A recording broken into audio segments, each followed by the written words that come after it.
I thought death was the end of the road, but this guy just regressed to start grinding loot boxes before the world goes to hell. He's got 30 days to gear up and settle the score. If you're here for an unfair advantage, don't go anywhere. This is the start of Apocalypse Rebirth, looting my way to the top. If our MC is surviving on RNG, your mission is to hit that comment section, subscribe, and farm that like button so you're fully stocked for the next video. Let's get into it. Jiang Xiaoyong is dangling like a side of beef in an abandoned warehouse. Below him, a pit of starving zombies is waiting for a fresh snack. Above him, the people he once trusted are the ones holding the rope. Jing, a woman who's a perfect 10 on the outside but a total 0 on the inside, laughs in his face while showing him that his friends have already met a gruesome end. What a hell of a way to start the day. The fat guy in the white suit doesn't even bother with a villainous monologue. He just hits a button, cuts the line, and sends Jiang straight into the zombies' digestive tracts. As they tear him apart like a Lego set, Jiang makes a vow. If he ever gets a second chance, he'll make them pay back every single debt with interest. It seems the man upstairs was actually listening today, because his wish is granted before his heart even stops beating. Jiang snaps his eyes open. He isn't surrounded by guts, he's sitting on his sofa. Jing is right there in front of him, but this time she's screaming about her latest whim. She wants him to put the house in her name. Jiang is dazed until he checks the clock and realizes he's jumped back in time, exactly 1 month before the world goes to hell. In his past life, this woman was his ruin. First, she swindled him out of his inheritance to leave him homeless, and then, in the middle of the apocalypse, she was the rat who sold out his shelter to his enemies. She's the kind of person who'd see you on fire and throw gasoline on you just to keep herself warm. Jing keeps yapping, demanding a fortune as if she's doing him a favor just by breathing his air. But Jiang doesn't have time for parasites anymore. He kicks her out and slams the door in her face, leaving her on the sidewalk completely stunned. The woman can't wrap her head around the moment her personal doormat finally learned how to say no. Alone now, Jiang looks at the calendar. May 7th, 2034. He only has 30 days to arm himself to the teeth, but this time he has an unfair advantage. A blue screen suddenly flickers into existence before his eyes. The apocalypse system has just activated, and it's already issued his first mission: secure land and a year's worth of supplies. If he succeeds, he'll earn points to trade for physical upgrades and loot boxes from the shop. With the plan in motion and the answers to the test already in hand, Jiang knows his first priority is his own stomach. He remembers how he spent his past life malnourished, saving every penny to satisfy that viper's every whim. He starved himself while she was busy planning his funeral. Taking advantage of the fact that delivery apps still work and money still has value, he orders a feast fit for a king. He needs a high-end hot pot to fuel up before zombies become the only ones eating out. He devours the meal like a black hole, and the results are instantaneous. His muscles surge with so much power that his clothes start to strain against the pressure. The feast didn't just fill his tank, it gave him a physique that would be the envy of any survivor. He's ready for whatever comes next, but his peace is short-lived. His phone rings. It's Wen Shuya, that gold digger's best friend and partner in crime.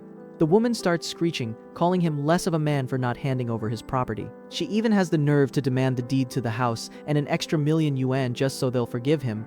Jiang isn't anyone's floor mat anymore. He tells her exactly where she can shove it and hangs up. He has zero time to waste on people like that. Now, the most important thing is the base. He needs a plot of land with water and woods, somewhere easy to defend where he can build his fortress. He heads straight to a luxury real estate office, showing up in his usual hoodie without a care for appearances. He's greeted by Xiaoning, a kind saleswoman who seems to be the only person there with any manners. But just as they start talking, manager Zhu appears. He's the typical insecure boss who gets off on belittling his employees. The guy looks Jiang up and down with pure disgust, mocking his cheap clothes and claiming a beggar like him couldn't even afford the fee to use their restroom. Jiang just stares at him with cold contempt, which makes the manager snap. Convinced of his own superiority, the guy makes a ridiculous bet. He says if Jiang actually buys something, he'll go on a live stream and eat a pile of crap. That's a risky move considering that in a month, that's going to be the only thing on the menu for the whole planet. Poor idiot has no idea who he's messing with. Manager Zhu is dead certain this kid is just some broke loser, but Xiaoyong shuts him up with a single move. He pulls out a black card, the kind only oil tycoons and billionaires carry, and everyone's eyes nearly pop out of their skulls. Just look at the faces on these extras. Their jaws are practically hitting the floor. This guy didn't come here to window shop or compare prices. He came to buy the place outright. In record time, the manager goes from acting high and mighty to groveling like a doormat. Xiaoyong ignores the flashy luxury catalogs and gets straight to the point. We want a plot of land near the mountains, with a fresh water source and abandoned factories nearby. He's not looking for some trendy apartment to show off on Instagram. He's building a doomsday bunker, and no one suspects a thing. Seeing a chance to offload a total lemon, the manager offers him a site in the East District that was left half-finished after the previous developers skipped town. To anyone else, it's a legal nightmare and a junkyard, but for our protagonist, it's the perfect spot. He can already see it, barbed wire everywhere and using those concrete skeletons to save a fortune on defensive structures. Xiaoyong agrees to the deal and drops a 300,000 yuan deposit like he's just buying a cup of coffee. The manager's brain is completely short-circuiting. He can't fathom why this kid has so much cash to burn on a worthless piece of wasteland. But before leaving, Xiaoyong reminds him that there's still some unfinished business. Someone has a date with a plate of literal crap in front of the cameras. The employees already have their phones out, ready to live stream. Looks like the manager is eating a very humble lunch today. Meanwhile, the system notifies Xiaoyong that his first mission is complete. He is now officially a landowner. The problem is, he's nearly out of cash and needs to find a way to fund his supplies. Back at his place, Jiang starts crunching the numbers for his base when trouble comes knocking, literally. It's Kui Jing and her friend, here to throw the tantrum of the century. She storms and screaming, calling Jiang a lowlife for spending her money on a property. She actually thinks the dowry belongs to her and is demanding it back like she owns the place. Delusional girl. She doesn't realize the old Jiang is gone, and his priorities have changed. He looks at her with a level of disgust you can practically smell. He waves a thick stack of cash in her face just to show her he's loaded, then makes it clear she won't see a cent of it. To top it off, he reveals he knows all about her little fling with Li Shuxiong. He kicks her out of the house, leaving her pale and trembling as she realizes her best-kept secret is now public knowledge. Outside, the friend processes the news and realizes her bestie is a real piece of work for cheating on Jiang. But look at her face, her gold digger radar just went off. If the guy is rich and single, she's not about to let a golden opportunity like this slip through her fingers.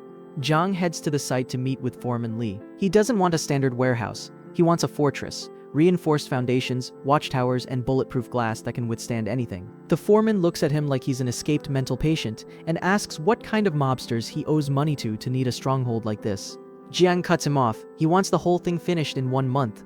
The guy says it's impossible, that the timeline is insane, until he hears the magic word. Money talks and the foreman accepts the 20 million without a second thought. He's the first client who, instead of asking for a discount, offers a massive budget just to build a wall. Contract signed, Jiang prepares to head out, but Cui Jing appears out of nowhere, clinging to his arm with a fake smile, now that she knows his bank balance. The hunt is officially on. While Jiang oversees the construction, he's cornered by Wen Shuya, the same gold-digging expert who, along with his ex, bled him dry in his past life. She tries to play the cute and curious card, asking all about his future mansion, while clearly looking for a way to worm her way back in. But Jiang isn't that naive kid who used to blush just looking at her anymore.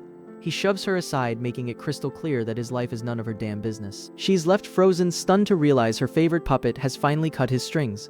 Bitter and rejected, she immediately starts plotting a way to steal the land right out from under him. Back at home, Jiang crunches the numbers and they just don't add up. He mortgaged the place for 3 million yuan, but to build a real bunker, that's basically pocket change. He needs way more cash and he needs it fast, so he comes up with a masterstroke. He's going to sell the house to multiple people at the same time. After all, once the apocalypse hits, the law won't be worth the paper it's printed on. If the world goes to hell, they can take their property disputes up with the zombies right on cue. A commotion starts at his front door. It's old man Li, a neighbor with the charisma of a brick who's been hounding him to buy the apartment for ages. Jiang seizes the opportunity. Playing the fed-up card, he tells the old man he'll sell it right now for 5 million. On one condition, he gets to stay for 6 more months. The old man, feeling like the Wolf of Wall Street, jumps at the deal immediately. He just paid a fortune for a tomb with a view, because in 6 months, that property and his life savings will be worth absolutely nothing.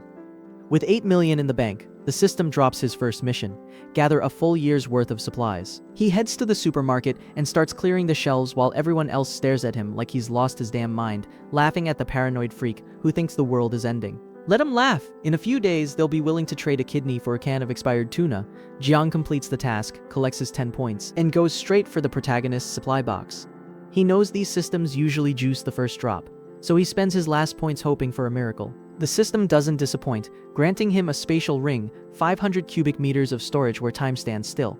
It's basically an infinite fridge where food never spoils. With this, half his survival problems are solved, but the system gives him no rest. The next mission pops up. Now he has to gather enough supplies to last 10 years. As he's filling his cart like there's no tomorrow, he runs into Yang Tao, an old classmate who used to be the local bully's favorite lapdog. The guy is wearing a suit now, flanked by 2 guards and acting like he owns the place. He spots Jiang and immediately gets aggressive, demanding he leave everything behind. Jiang ignores him. He knows guys like this only bark when they have an audience. He leaves the guy talking to himself while he keeps loading up merchandise like it's a free buffet. When they get to the register, the receipt is a mile long, 56,000 yuan in one go. The guy stands over him with the card reader, absolutely convinced that Jiang is broke. But Jiang swipes his card, the machine beeps approved, and he shuts the guy's mouth in a single move. Noticing people filming for TikTok, Jiang demands a public apology for the harassment. To twist the knife, he flashes his bank balance, 700,000 yuan ready to burn.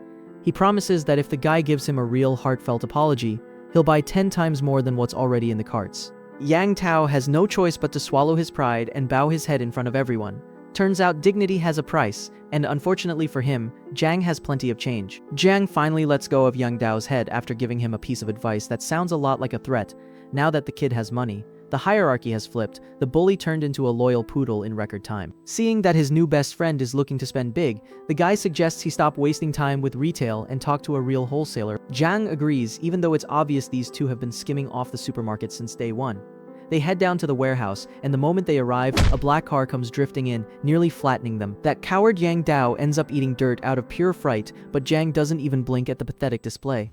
Zhang Shengzhe steps out of the car, another old classmate who threw on a beige overcoat and thinks he's the city's new Al Capone. The guy smokes like he's got spare lungs and walks with an arrogance that's practically begging for a slap. Yang Tao rushes over, wagging his tail, to introduce the big spender. The wholesaler takes his sweet time recognizing him, and just to mark his territory, blows a cloud of smoke right into Jiang's face. He remembers him perfectly. To this clown, Jiang was just that kid who tried to act tough back in school. Look at him. Still so convinced he can look down on me. This guy in the beige trench coat really thinks he owns the place just because he can blow smoke rings.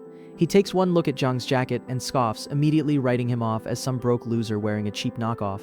Behind him sits a sleek black car. Yang Tao tries to step in and play peacemaker, but he just gets a boot to the gut for his trouble. Poor guy, he can't even get his own crew to respect him.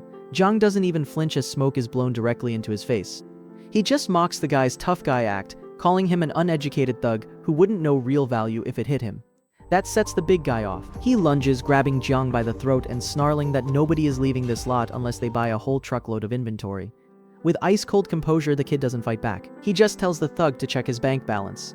He pings him a $1 million deposit on a total order of $5 million. Zhang's cigarette nearly falls out of his mouth. His attitude flips in a heartbeat. Suddenly, he's all smiles, his arrogance completely evaporated by the sweet smell of cash.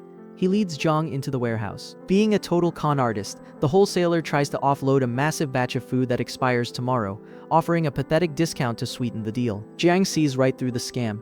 He's no fool. He knows Jiang is just desperate to dump his dead stock, so he turns the screws and makes a counteroffer. He'll take every bit of the near-expired inventory, but only at a 50% discount, and he won't be paying the balance for another month.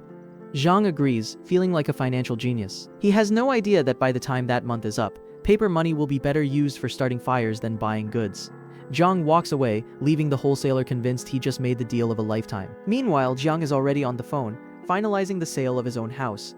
He meets with old man Li, who is in such a rush to sign the papers he doesn't even bother checking if the walls are still standing. The man confesses he needs the house immediately so his granddaughter can get into the local school district, handing Jiang every reason in the world to fleece him. Jiang warns him that being that honest is just asking to get ripped off, but he signs the contract without further delay and takes the 400,000 in cash.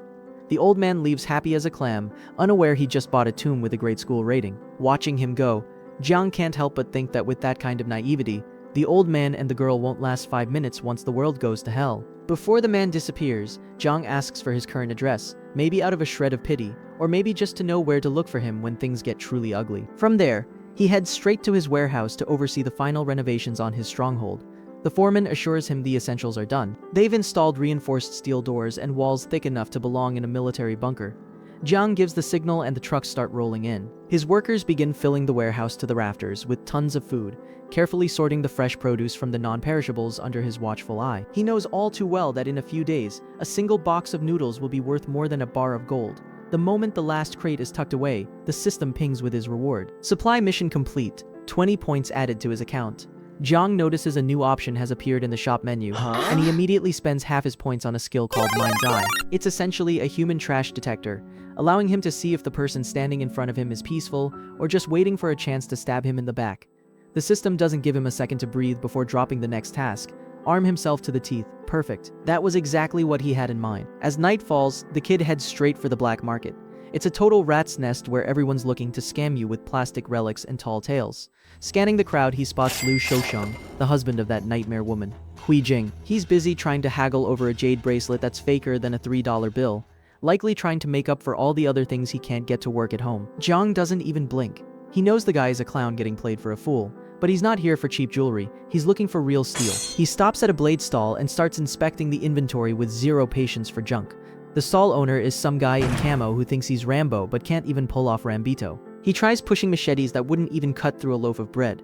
Jiang tells him flat out that none of this has the durability he's after. He needs something heavy duty. The seller starts getting heated, thinking the kid is just there to waste his time, until his phone pings with a notification. 200,000 yuan in a single go. There's nothing like the sound of a successful transfer to make a seller treat you with sacred respect and find some humility real fast. Since talking big business out in the open is just asking for trouble, he invites Jiang to the back, a private little room where the cameras don't watch and the real deals go down. Once inside, he pulls out a box of custom pieces that look like they were built following a sketchy YouTube tutorial. Then he offers a revolver he claims is near professional. Technically, he's not lying. It's the most professional choice in the world if your goal is for the barrel to explode in your face on the first shot. Jiang looks at it with pure contempt. He didn't drop a fortune just to be sold suicide-tier garbage. The dealer realizes the kid isn't playing games and finally gets serious. He hands over an address and orders him to show up the night after tomorrow at midnight with the rest of the cash for the final delivery. As he's heading out, he crosses paths with the guy in the white suit again, still acting like a big shot. The man asks if Jiang's family is selling off the furniture just to scrape that much cash together. The guy is an arrogant prick who thinks he's the main character when he's barely a background extra with a line. Jiang decides it's the perfect time to test his new ability, the Mind's Eye. He activates the power and the system displays everyone's true intentions as icons floating above their heads. The seller is all business, but the guy in white is shrouded in a cloud of violet hatred that gives him away instantly. Confirmed. This ability basically installed a lie detector onto reality itself. Seeing that the man is pure poison, Jiang doesn't hold back. He drops the ultimate insult, telling him to his face that his wife is nothing but a worthless, second-hand used good. The scammed husband loses it, but he hasn't the slightest clue what's about to hit him. The guy in camo sees the tension and, realizing they're enemies, offers to teach the loudmouth a lesson right then and there. "Don't kill him, I have other plans for his life," the kid warns as he walks away. The thugs surround the man in white, cutting off his escape. They give him a brutal beatdown to teach him some respect, leaving him crumpled on the pavement. He's left sobbing and promising a revenge that's never going to happen. He's one of those pathetic losers who keeps making threats while his ribs are being kicked in. 2 days pass and Jiang has the entire shipment secured in the warehouse. The system confirms he's completed his battle preparations and awards him 10 points, bringing his shop total to 20. But the real prize is the bonus reward, a +2 physical enhancement potion. The kid injects it on the spot and feels like his muscles are about to burst. It's the kind of treatment that either makes you a god or sends you straight to the morgue. Jiang survives, his eyes glowing with raw power. The results are monstrous. He now has 8 points in his physical stat, leaving the human average in the dust to become a literal combat machine. To test the engine, he grabs a metal bar and bends it with one hand as if it were made of Play-Doh. With this kind of strength, the first stage zombies are going to be a total joke. He stashes the entire arsenal into his spatial ring to leave no trace and stay fully loaded at all times. It's basically an infinite inventory he wears on his finger. An unfair advantage against a world that doesn't know its minutes are numbered. The apocalypse begins the day after tomorrow. Before everything goes to hell, Jiang decides to send some essential supplies to the old man who sold him the house. It's his way of saying thanks for helping him get the funds, giving the old man and his granddaughter at least a fighting chance not to be the first course at the end of the world buffet. Following the GPS, Jiang pulls into a back alley so sketchy even the satellite seems to be second-guessing the location. He heads up the stairs of a building held together by sheer luck. It's clear the old man living here doesn't have a cent to his name. Just before reaching the door, Jiang stops dead in his tracks.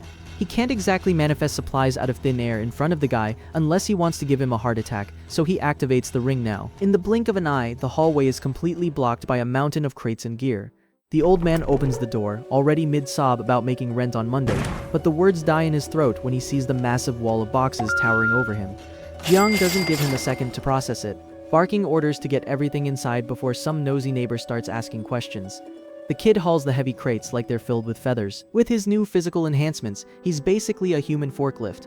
The old man stares, unable to wrap his head around that kind of strength, but Jiang's mind is elsewhere. He double-checks the door, making sure it's sturdy enough to withstand a full-scale siege, then drops the bombshell. These supplies have to last at least 6 months because by tomorrow, the world is turning into a slaughterhouse. Jiang's gaze then shifts to a photo of Shanshan, the old man's granddaughter, and memories of his past life come flooding back. Shanshan had told him how back then her grandfather died trying to rescue her from school once the city had already fallen. He managed to save her, but he was torn to pieces in the process. Jiang decides right then and there that this time, he's going to settle that debt. He forbids the old man from moving and tells him to forget about school paperwork.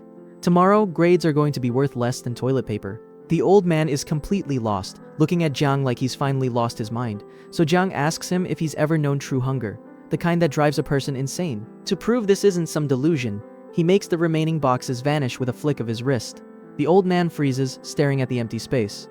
It's not magic, old man. It's a warning that the world you knew just expired. Jiang is done being subtle. He makes it clear he has power, and if they don't want to end up 6 feet under, his word is the only law. Shanshan needs to stay alive, so the old man kicks it into high gear, explaining exactly where to find the girl.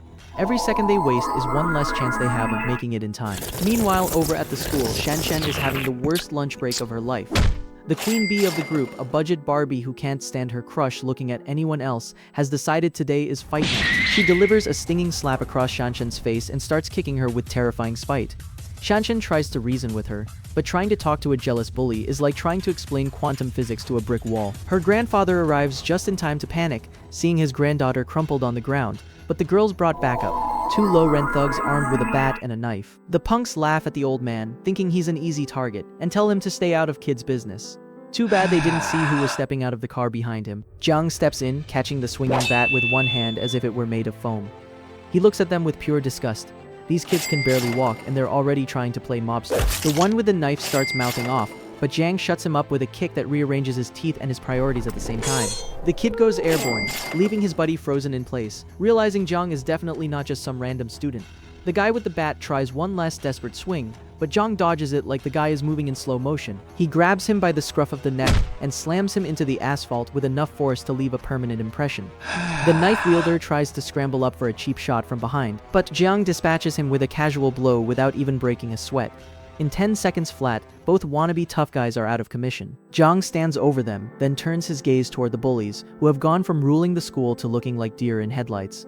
The ringleader is speechless as Jiang approaches. It's funny how fast that mean girl energy vanishes when your muscle is face down on the pavement. That beatdown was exactly what they needed. He literally factory reset them in 10 seconds flat. Since the MC rearranged that clown's face and his attitude with a single punch, make sure you smash that like button with that same energy. Subscribe so you don't miss out on how this guy brings the world to its knees, and drop a comment letting me know which manhwa you want me to cover next. Catch you later, legends.